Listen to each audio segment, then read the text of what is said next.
Hello everyone, welcome to the Calvers. और आज हमारा लेक्चर 12 है जो कि है कंस्ट्रक्टर के ऊपर। तो आज हम कंस्ट्रक्टर के बारे में सारा पढ़ेंगे। तो जल्दी से डाट पैड खोल लेते हैं और आज पढ़ते हैं कंस्ट्रक्टर के बारे में। तो कंस्ट्रक्टर क्या है?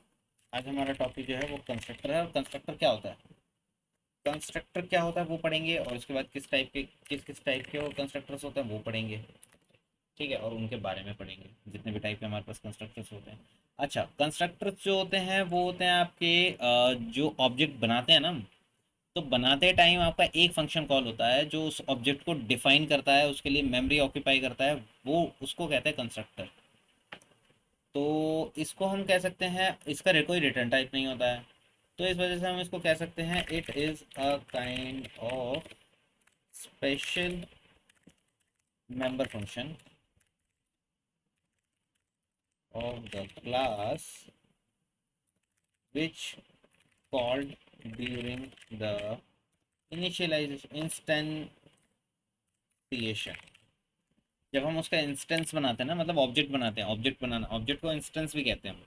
तो जब हम उसको इंस्टेंशिएट करते हैं ना, तो उसी टाइम पे हम जो फंक्शन कॉल होता है बाय डिफ़ॉल्ट उसको हम कंस्ट्रक्टर बोलते हैं। ठीक है। अब ये कितने टाइप के होते हैं? अब ये चार टाइप के होते हैं। हम इन जनरल हमारे पास चार टाइप के होते हैं, बट आपको काफ़ी जगह थोड़ा ज़्यादा भी दिख सकता है कि पाँच या छः टाइप के भी दिख सकते हैं। ऐसी कोई डरने वाली बात नहीं है। कुछ चीज़ों को वो जोड़ जाड़ के, मतलब एक में एक को जोड़ दिया, दोनों को जोड़ दिया। तो वो चीज़ें लैंग्वेज के अकॉर्डिंग भी डिपेंड करता है कि लैंग्वेज भी अपग्रेड होती रहती है।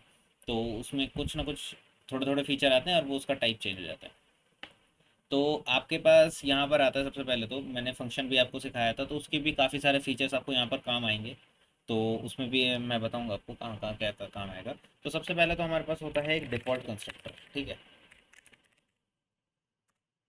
और फिर आता है हमारा पैरामीटराइज कंस्ट्रक्टर।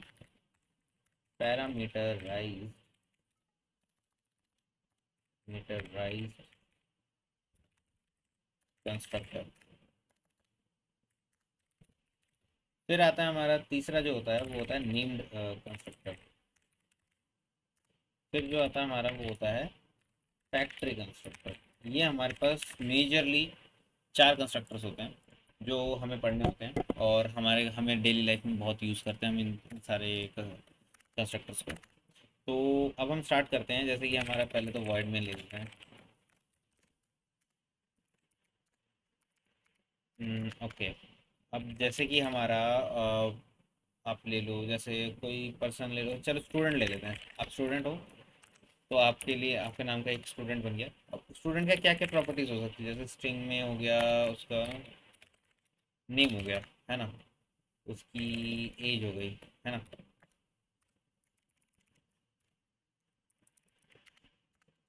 अच्छा, अब ये नेम और एज हो गया। तो अब हम जब इसका ऑब्जेक्ट बनाएंगे, स्टूडेंट जैसे अमित हो गया, है ना, तो स्टूडेंट, ये इसका ऑब्जेक्ट बन रहा है।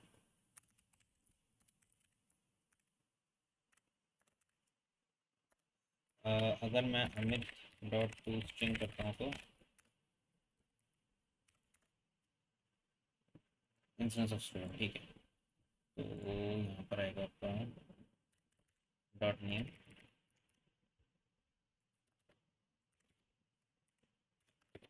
और वहाँ पर आएगा Amit dot age dot to. ठीक है। नल नल, दोनों वैल्यू नल आ रही है हमारे पास। ठीक। ओके। तो सबसे पहले तो मैं आपको ये बताना चाहूँगा कि आपका जो ये स्टूडेंट है, ये जो स्टूडेंट आपका क्लास बना है, इसका जब हमने ऑब्जेक्ट बनाया है यहाँ पर, तो यहाँ पर एक फंक्शन कॉल हुआ। आपने कभी नोटिस किया? ये फंक्शन कॉल हुआ, एक एक फंक्शन कॉल हुआ है जो सेम नेम से है, जो हमारा डेटा टाइप है उसी नेम से ये फंक्शन कॉल हुआ है। ये फंक्शन आता कहाँ से है? ये फंक्शन इसी का एक बाय डिफ़ॉल्ट कंस्ट्रक्टर होता है जो ये ऑब्जेक्ट बनाने के टाइम कॉल होता है। मैंने यहाँ पे लिखा ना, it is a special kind of function, है ना, member function of the class which call during the instantiation. तो इंस्टेंशिएट करते टाइम ही ये कॉल होता है, तो वो कंस्ट्रक्टर होता है। कंस्ट्रक्टर पूरे लाइफ साइकिल में, किसी भी एक ऑब्जेक्ट के लाइफ साइकिल में एक ही बार कॉल हो सकता है। मल्टीपल टाइम्स हम कभी भी कंस्ट्रक्टर को कॉल नहीं कर सकते हैं। इसके दो रूल्स होते हैं। देखो, आपके जो कंस्ट्रक्टर होते हैं only one time it can be called during the life cycle of the object। ठीक है। और दूसरा रूल जो होता है वो ये होता है कि it may not have the return type defined। it has not sorry it has not have the return type defined return type uh, except the factory constructor। Factory constructor एक ऐसा कंस्ट्रक्टर है जो रिटर्न टाइप होता है। बाकी आप किसी भी कंस्ट्रक्टर में देख लो, आप कभी भी आपको दूसरे लैंग्वेज में आप देख लो, दूसरे लैंग्वेजेस में भी जो भी कंस्ट्रक्टर होते हैं उन कंस्ट्रक्टर में कोई भी रिटर्न टाइप नहीं होता। आप सी प्लस प्लस के बैकग्राउंड से आओ या फिर कहीं से भी आप देख लो, उसमें कभी भी कंस्ट्रक्टर में आपका रिटर्न टाइप नहीं होता है। बट यहाँ पर आपका रिटर्न टाइप है इस फैक्ट्री केस में, फैक्ट्री कंस्ट्रक्टर केस में। वो भी हम सीखेंगे कि कैसे होता है। तो सबसे पहले तो ये जो आपका यहाँ पर बना, ये आपका होता है डिफ़ॉल्ट कंस्ट्रक्टर। ये हर क्लास के साथ अपने आप ही, ये जो हमारा कंपाइलर होता है, ये कंपाइलर पहले इस चीज़ को डिफाइन कर देता है कि यहाँ पर जो भी क्लास बनेगा उसमें डिफ़ॉल्ट कंस्ट्रक्टर होगा ही होगा। अगर मैं इसको अब बाहर से भी डिक्लेयर करता हूँ तो भी कोई फ़ायदा नहीं है। बात एक ही है, चाहे मैं इसको करूँ चाहे उसको करूँ, है ना। तो कुछ भी अलग से नहीं होगा। अगर मैं आपको ये चीज़ दिखाऊँ कैसे कॉल होता है तो मैं प्रिंट करवा के दिखा सकता हूँ। Constructor student constructor has been called. ठीक है। देखा, student constructor has been called मतलब ये फंक्शन कॉल हुआ है। और कॉल कहाँ पर हुआ है? यहाँ पर। यहाँ पर मैं यहाँ पर बोल देता हूँ इंस्टेंस इज क्रिएटिंग। वही सेम लाइन अगर मैं यहाँ पर लिख दूँ, has been created, has been created. देखो, आपका इंस्टेंस इज क्रिएटिंग मैंने यहाँ पर लिखा, इसको प्रिंट किया, उसके बाद student constructor has been called. यहाँ पर स्टूडेंट कंस्ट्रक्टर कॉल हो गया जो कि ये था, और उसके बाद इंस्टेंस हैज़ बीन क्रिएटेड और यहाँ पर क्रिएटेड कॉल आ गया, और वो उसके बाद नल नल प्रिंट हो गए। इसका मतलब ये है कि जब भी हम इसका ऑब्जेक्ट बनाते हैं तो ये डिफ़ॉल्ट कंस्ट्रक्टर तो हमेशा कॉल होता ही है। अच्छा, डिफ़ॉल्ट कंस्ट्रक्टर आपका हमेशा क्लास के साथ बाय डिफ़ॉल्ट ही बना कंपाइलर प्रोवाइड करता है इसको। और अगर आपको इसके अंदर का बॉडी चेंज करना है तो आपको डिफ़ॉल्ट कंस्ट्रक्टर के अंदर ऐसे करके हम डिफाइन कर सकते हैं। ठीक है, मैं ये चीज़ लिख देता हूँ, ये इसका डिफ़ॉल्ट कंस्ट्रक्टर है।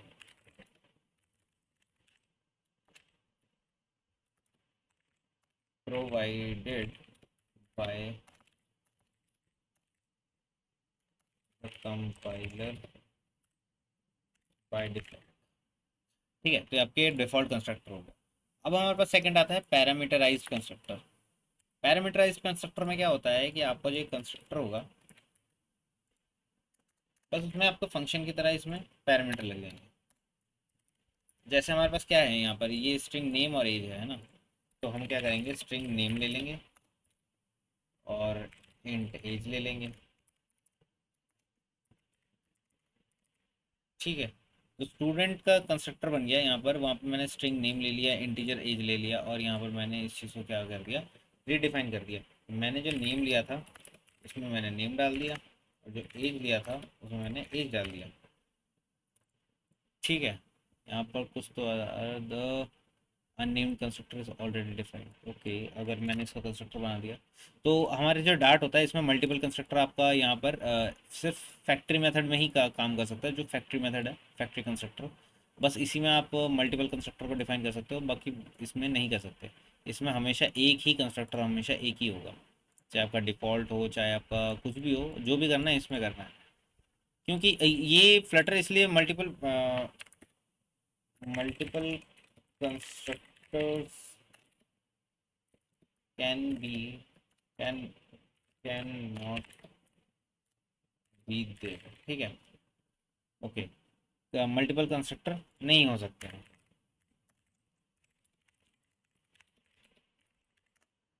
मल्टीपल कंस्ट्रक्टर नहीं हो सकते हैं, तो हमने यहाँ पर पैरामीटराइज कंस्ट्रक्टर को दे दिया पैरामीटराइज कंस्ट्रक्टर। यहाँ पे हमने पैरामीटर को पास कर दिया, ठीक है। पैरामीटर को पास करने के बाद अब हमारे पास जो ये ऑब्जेक्ट आ गया, अब इसमें एरर आ रहा है।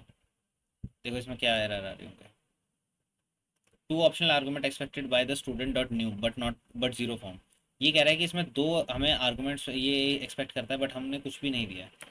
तो हमें क्या क्या देने पड़ेंगे, स्टूडेंट मतलब ये है, ये वाला कंस्ट्रक्टर कॉल हुआ है, तो स्टूडेंट नेम और इंट एज। मैं पहले नेम दे दूंगा इसमें, चलो दे दिया मैंने, जैसे अमित तो हमने पहले बनाया था, राहुल ले लेते हैं,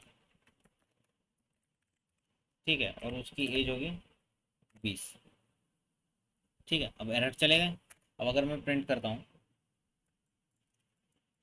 इसका कुछ भी प्रिंट नहीं हुआ है, इसका मतलब ये वाला तो था ही नहीं हुआ, तो इसको भी हम इसमें कॉल कर देते हैं, ठीक है। तो इसमें ये देखो यहाँ पर आ गया ये लाइन। अब हमारा इसमें क्या कहते हैं, इंस्टेंस क्रिएट होगा अमित में, अमित ओके ओके ओके, ये हमारा अमित ही था, ठीक है। तो अब हमारा क्या हो रहा है कि ये अमित जा रहा है और एज भी जा रहा है इस कंस्ट्रक्टर में, और ये नेम यहाँ पर मैं इसको सेट कर रहा हूँ। मैं इस वाले नेम में इस नेम को सेट करने की कोशिश कर रहा हूँ, तो नेम इक्वल टू नेम आएगा, और एज एज के आगे एज सेट करने की कोशिश कर रहा हूँ, तो एज के आगे एज आएगा।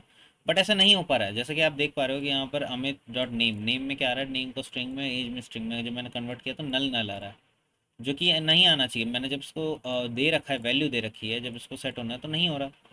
तो यहाँ पर क्या आ रहा होगा कि जब भी हमारा कंस्ट्रक्टर में ये आ रहा है कि नेम और एज पैरामीटर आ रहे हैं, तो ये नेम इक्वल टू नेम, ये वाला इस वाले नेम में हम इस वाले नेम को सेव कर रहे हैं, लेकिन ये कंपाइलर को नहीं पता।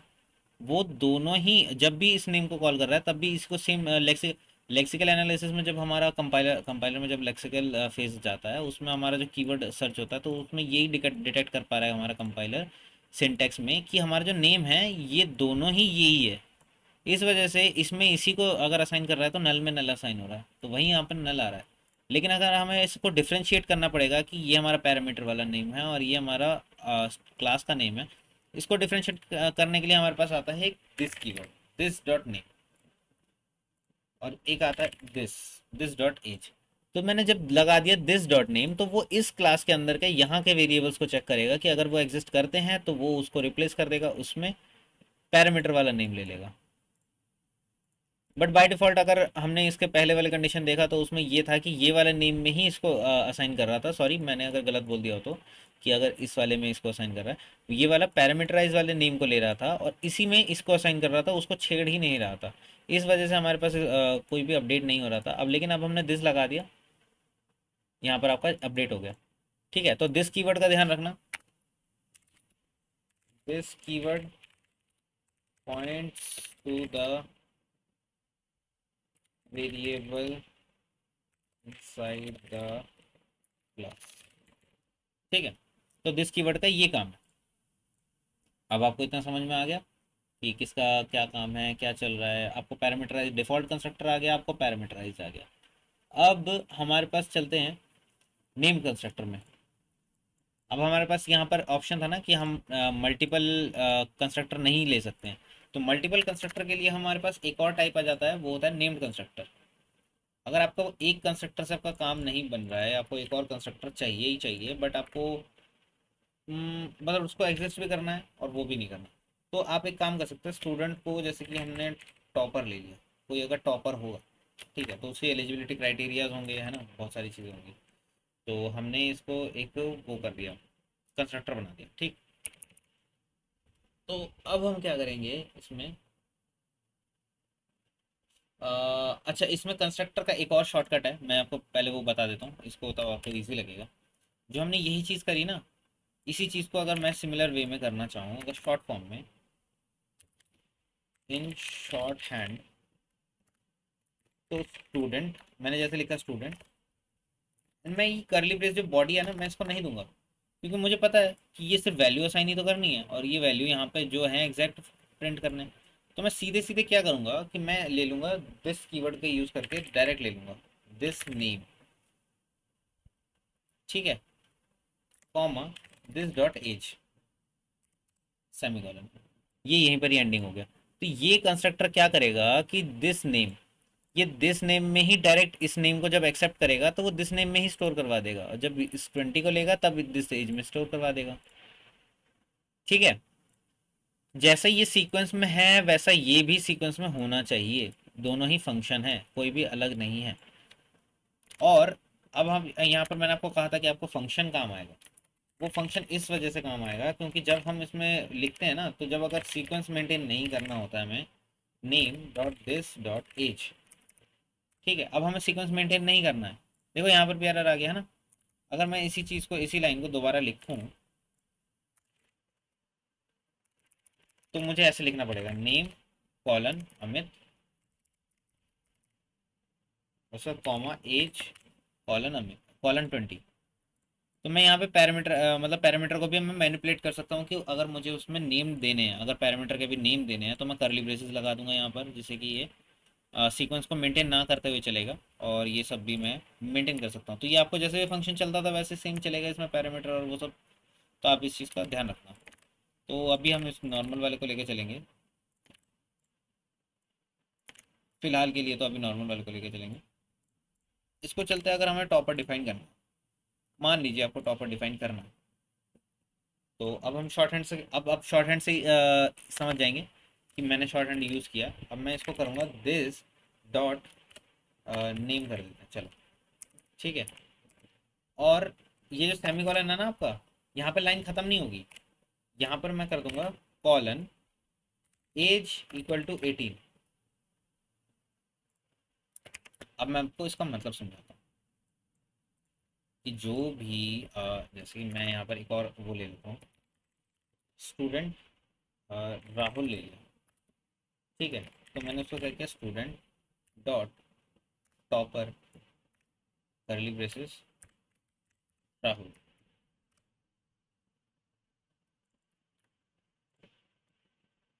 इसी लाइन को कॉपी किया, पेस्ट किया, कॉपी एंड देन पेस्ट।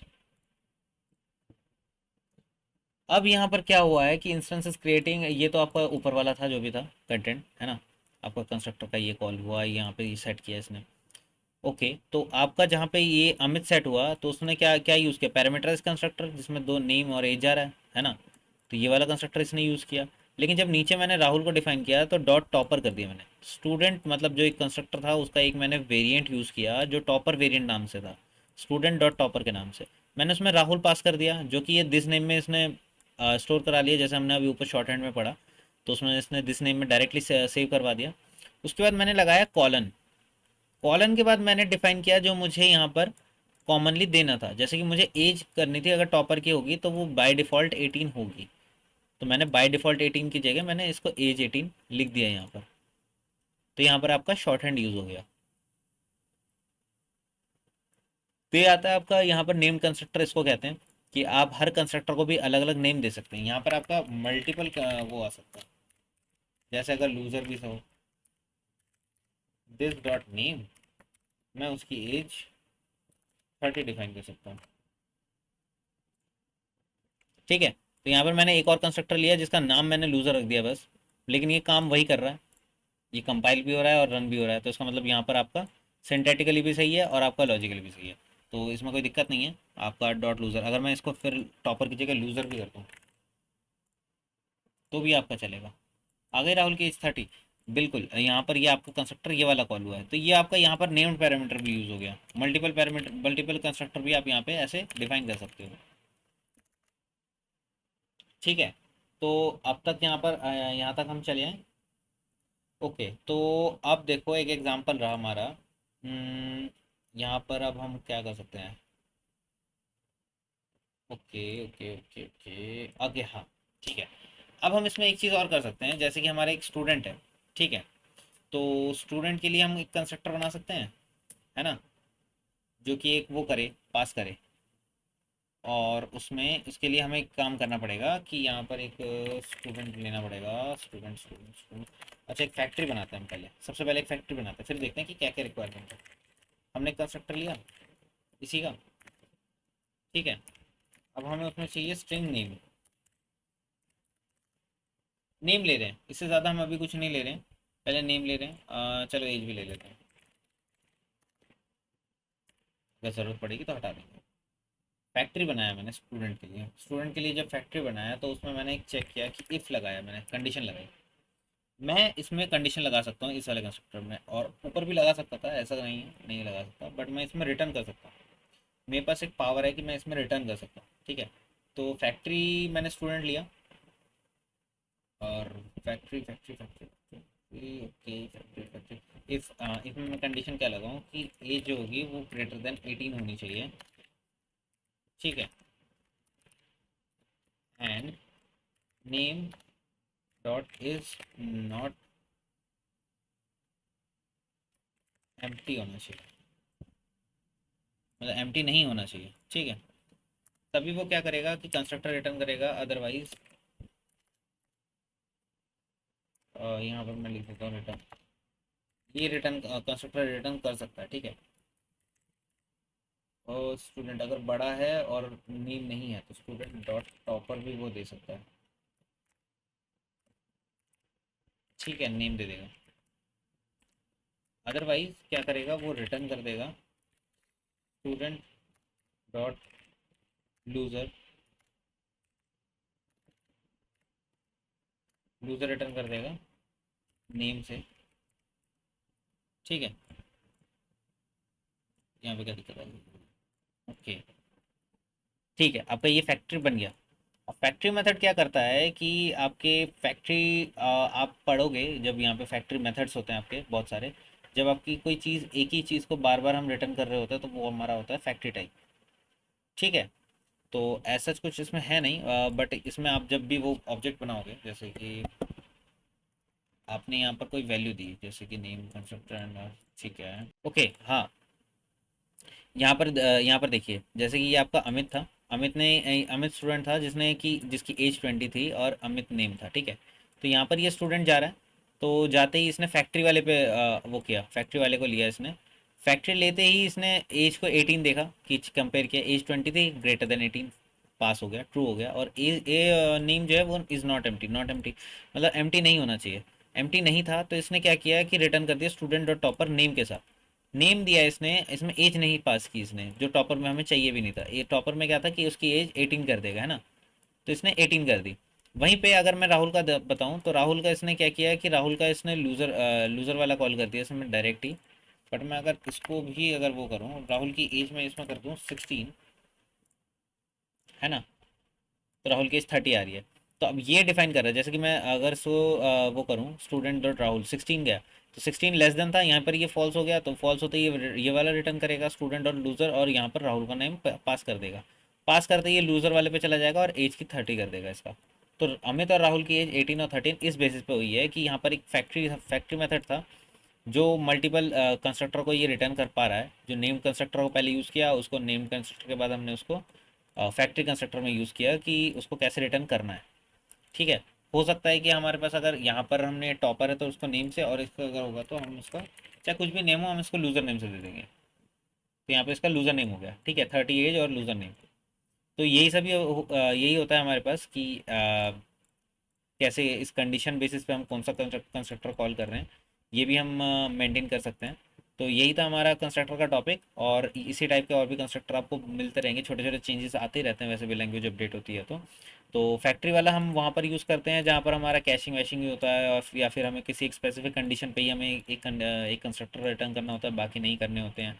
जैसे आप आगे पढ़ोगे तो काफ़ी जगह हम नेगेटिव नंबर्स होते हैं, तो नेगेटिव नंबर्स को हैंडल करना थोड़ा मुश्किल हो जाता है। नेगेटिव नंबर्स हो गए या फिर कुछ भी जो आपके फंक्शन में अगर जाएगा तो वो एरर क्रिएट करेगा। तो हम उस टाइम पे क्या करते हैं कि एक ऐसे ही फैक्ट्री मेथड यूज़ कर लेते हैं कि उसमें जब भी वो पैरामीटर आएगा पहले उसको चेक करेगा और उसके पैरामीटर के अकॉर्डिंग इंस्टेंस क्रिएट कर देगा। अगर नेगेटिव नंबर आ रहा है तो हम या ज़ीरो से बड़े किसी नंबर पे उस कंस्ट्रक्टर को कॉल करके ऑब्जेक्ट को रिटर्न करवा देंगे, कोई एरर स्क्रीन या फिर वो नहीं देंगे, जिससे कि यूज़र एक्सपीरियंस भी स्मूथ हो जाएगा। कम से कम मिनिमम वैल्यू पे हम कर सकते हैं, या फिर कोई डिफरेंट या बाय डिफ़ॉल्ट वैल्यू पे हम कर सकते हैं। तो ये सारी चीज़ें हम मेंटेन करते रहते हैं। इसी वजह से हमारे पास एक फैक्ट्री वाला है जो मल्टीपल कंस्ट्रक्टर को भी मेंटेन कर सकता है। और वैसे ही हमारे नेम्ड कंस्ट्रक्टर आए जिसपे डिफरेंट नेम के हम मल्टीपल कंस्ट्रक्टर भी जनरेट कर सकते हैं। तो यही था हमारा आज का लेक्चर, और इतने सारे कंस्ट्रक्टर हमने आज पढ़े। तो प्लीज़ आपको ये रिसोर्सेज मिल जाएगा, आपको गेटअप पे भी मिल जाएगा। आप नीचे लिंक पे, डिस्क्रिप्शन वाले लिंक पे आप टैप करिएगा गेटअप रेपोजिटरी, वहाँ पर आपको हर बार हर लेक्चर के कोड मिल जाएंगे विद नोट्स। तो आप यहाँ से भी बहुत अच्छा रेफरेंस ले सकते हैं। आपका कहीं पे भी अगर कोई रेफरेंस चाहिए होगा या फिर याद करना होगा तो आप यहाँ से ले सकते हैं। क्योंकि मैंने पढ़ाया है तो आपको याद रहेगा कि हाँ यहाँ पे कंस्ट्रक्टर थे ये ऐसे। तो इसलिए मैं आप सबको ये लेक्चर प्रोवाइड करता हूँ कि आपको यहाँ पे ये नोट्स मिल जाएंगे, कोड जो था वो जैसा भी था। और अगर आपको नहीं समझ में आ रहा है कि क्या सिंटेक्स था या फिर जो भी था, आप अनकमेंट कर सकते हैं। जो भी मैंने कमेंट करा है ये कोड कंपाइल नहीं होगा, इस वजह से मैंने कमेंट कमेंट किया होता। आप अनकमेंट करके भी चला सकते हैं।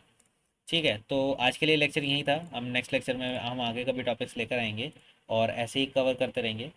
तो थैंक यू।